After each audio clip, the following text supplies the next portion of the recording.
형제가족 여러분 안녕하세요. 오늘은 9월 16일 금요일 예수님을 정죄하는 사람들이라는 제목으로 마태복음 26장 57절에서 68절까지를 묵상합니다. 57절 예수를 잡은 자들이 그를 끌고 대제사장 가야바에게로 가니 거기 서기관과 장로들이 모여있더라.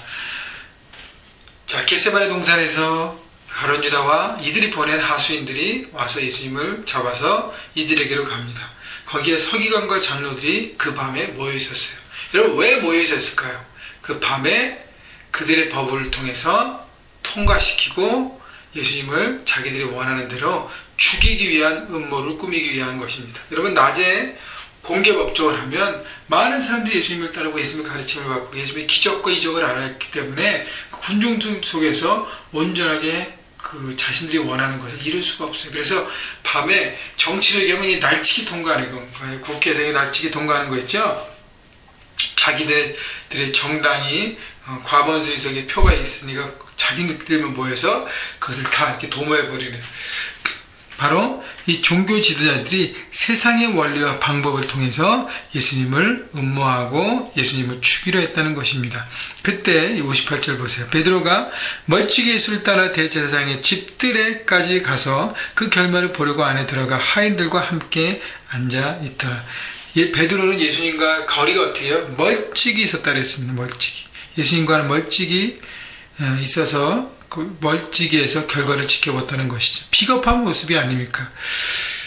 하나님과 세상을 양다리 걸친 모습인 것이에요. 멀찍이 있다가 자기가 예수님이 괜찮을 것 같으면 얼른 가서 예수님을 돕고 모시고 나오고, 예수님이 이게 모함을 받고 죽일 것 같으면 도망가려고 하는 양다리의 모습인 것이죠. 여러분, 우리가 세상과 하나님 나라의 중간에 서서 내가 원하는 쪽으로 가려고 하는 그런 모습으로 예수님과 일정한 거리를 두고 있는 모든 사람들은요, 예수님을 따라가는 사람이 아니고 예수님의 은혜가 머무는 사람이 아니고 하나님이 그들 가운데 역사할 수가 없습니다. 왜냐하면 그들은 가짜이기 때문이에요. 그리고 두 가지를 놓고 저울질하는 이기적인 신앙을 갖고 있는 사람들입니다. 여러분 가운데 혹시 삶의 현장에서 여러 가지 선택 때 참 어려워서 하나님과 세상을 중간에 놓고 막 이렇게 자로 재는 사람들이 있다면 빨리 그 모든 것을 내려놓고 주님을 택해야 하는 것입니다. 여러분, 양다리는 없는 거예요. 신앙의 회색지대는 없습니다. 이거 아니면 저거예요. 그런 사람들은 모두 세상을 선택하는 것이죠. 그래서 베드로도 결국은 부인할 수밖에 없잖아요. 그죠?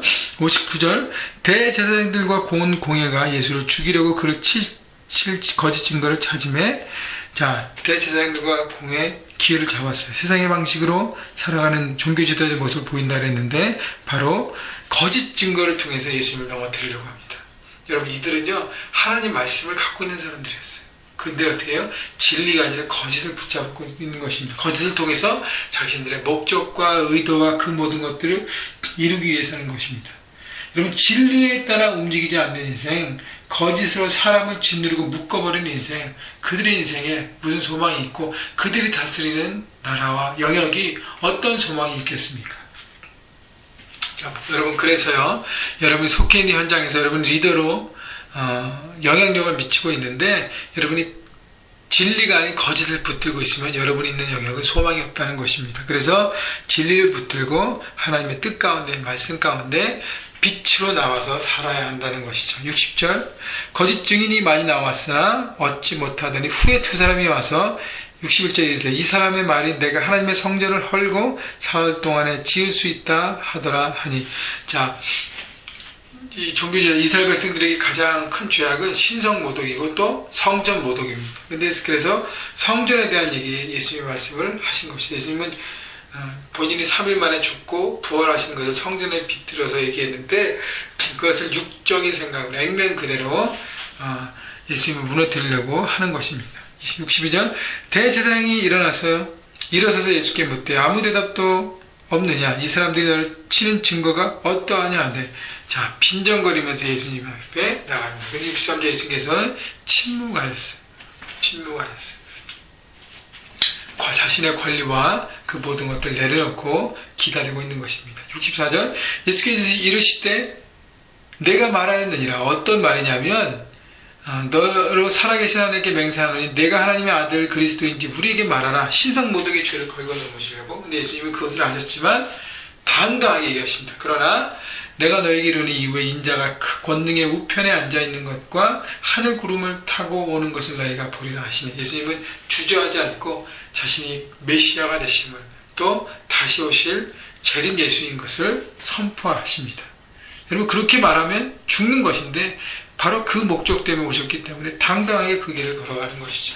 65절, 이에 대제사장이 자기 옷을 찢으며 이르되 그가 신성모독하는 말을 하였으니 어찌 더 증인을 요구하리요.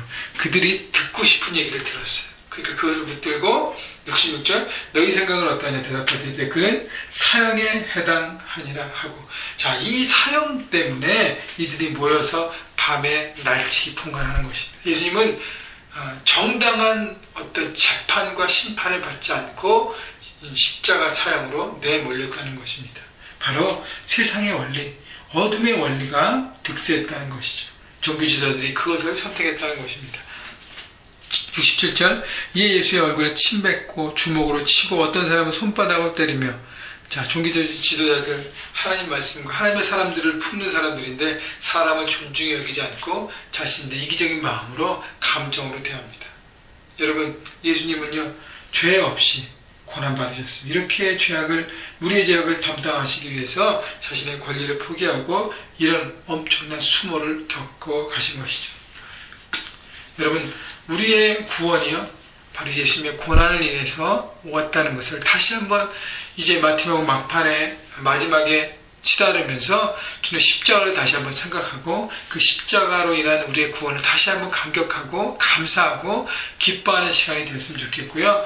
우리가 리더로서 영향력을 미쳐가는데 과연 나는 그곳에서 내 삶 현장에서 하나님의 원리와 기준에 따라 진리를 붙들고 살아가는가, 아니면 어둠 속에서 내가 원하는 것을 이루기 위해서 불법을 행하고 있는지를 생각해보고 여러분 바라보시고, 오늘 베드로의 모습 한 절만 나왔지만 멀찍이 서 있습니다. 예수님과의 관계에서 멀찍이 서 있는 사람은요, 결국 예수님을 떠날 수밖에 없는 사람들입니다. 여러분, 나는 예수님과의 거리가 얼마나 가까운지를 이 시간 살펴보시고 오늘 하루 주님 앞에 가까이 서서 기도하시고 생각하시고 주님의 뜻을 구하시면서 그 뜻을 이루어드리는 여러분 모두가 되기를 주님의 이름으로 축원합니다.